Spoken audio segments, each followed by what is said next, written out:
Hello students, this is Megha Sharma. Welcome to Omega Tech Ed. आज के video में हम डिस्कस करेंगे parity method for error detection. Parity bit एक चेक बिट है। बहुत सारे सिस्टम्स एरर डिटेक्शन के लिए पैरिटी बिट का यूज करते हैं। पैरिटी बिट को हम ग्रुप ऑफ बिट्स के साथ ऐड करते हैं और पैरिटी बिट की जो वैल्यू होती है वो या तो 0 होती है या तो 1 होती है। ये डिपेंड करता है कि हम उस सिस्टम में कौन सी पैरिटी यूज कर रहे हैं। अगर हम सिस्टम में इवन पैरिटी यूज कर रहे हैं तो नंबर ऑफ वंस जो होंगे वो इवन होंगे, और अगर हम ऑड पैरिटी यूज कर रहे हैं तो नंबर ऑफ वंस ऑड होंगे। एरर डिटेक्शन को हम एक एग्जाम्पल से समझेंगे और यहाँ पे हम अज्यूम करके चल रहे हैं कि सिस्टम इवन पैरिटी पे ऑपरेट होता है। सपोज कोई सेंडर कंप्यूटर है जो कि 5 बिट डेटा सेंड करना चाहता है 10101, और यहाँ पे इसे एक इवन पैरिटी बिट ऐड करनी पड़ेगी।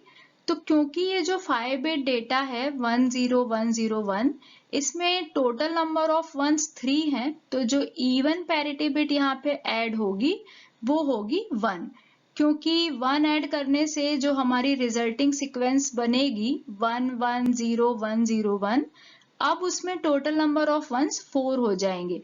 तो हम उस हिसाब से ही पैरिटी बिट ऐड करते हैं कि अगर इवन पैरिटी बिट है तो टोटल नंबर ऑफ वंस भी इवन होना चाहिए, और अगर ऑड पैरिटी बिट होती है तो हम ये देखते हैं कि total number of ones odd होने चाहिए। तो यहाँ पे हमने इसीलिए 1 को ऐड कर दिया है। अब जो पैरिटी बिट हम ऐड करते हैं वो हम या तो स्टार्टिंग में ऐड कर सकते हैं या फिर हम एंडिंग में भी ऐड कर सकते हैं। ये डिपेंड करता है सिस्टम की डिजाइन पे। तो अब जो ये सेंडर कंप्यूटर है ये सीक्वेंस को सेंड करेगा, और जैसे कि हमें पता है कि ट्रांसमिशन में कुछ एरर हो सकती है, कुछ डेटा करप्ट हो सकता है।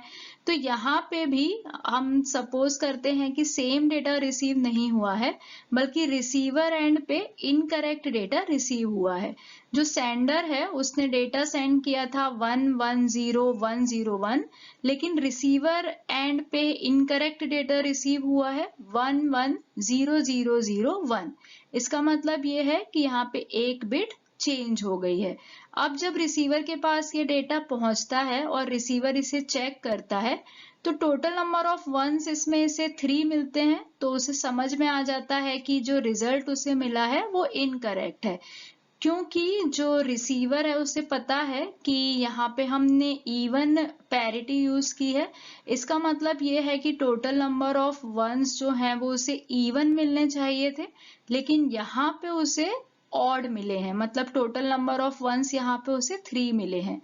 तो उसको समझ में आ जाएगा कि जो भी डेटा रिसीव हुआ है वो इनकरेक्ट है।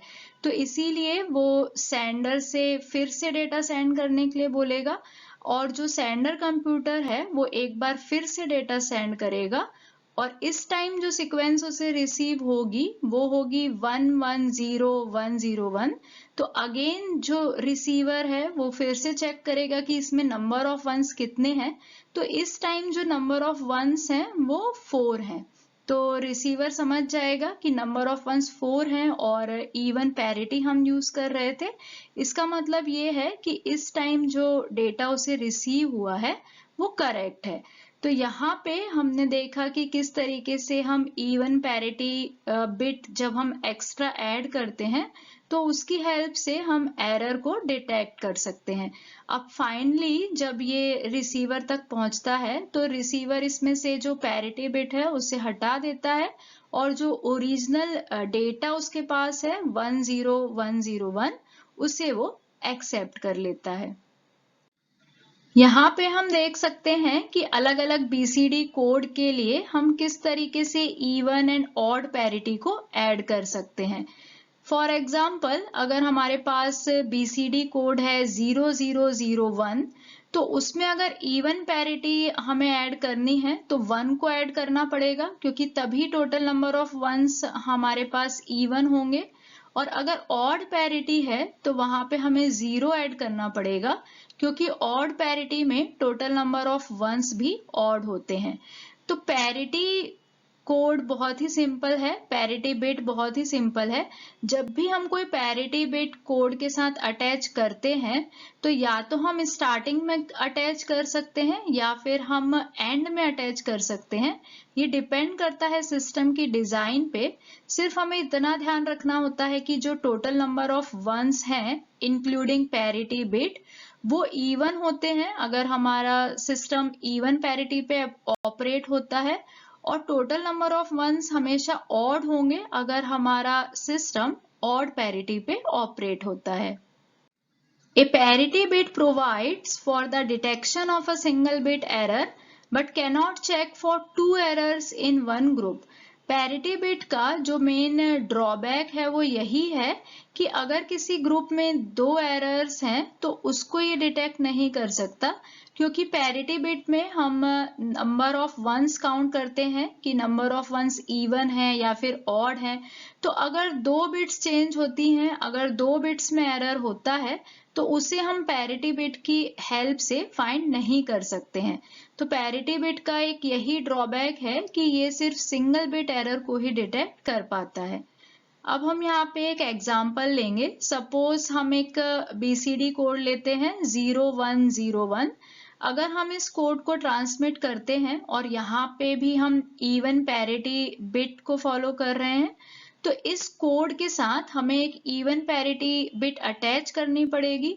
तो जो हमारा कोड है ओरिजिनल कोड वो है 0101, और क्योंकि हम इवन पैरिटी बिट ऐड करने वाले हैं तो यहाँ पे हमें ऐड करना पड़ेगा 0, क्योंकि तभी इसमें नंबर ऑफ वंस जो हैं वो 2 रहेंगे और ये एक इवन नंबर है।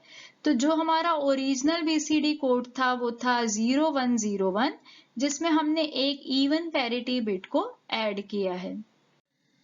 यहाँ पे जो फर्स्ट बिट है वो इवन पैरिटी बिट है और बाकी के जो 4 बिट्स हैं वो BCD कोड हैं। Now let's assume that an error occurs in the third bit from the left. इसका मतलब ये है कि जो 1 है वो 0 बन गया है, ये एक बिट एरर है।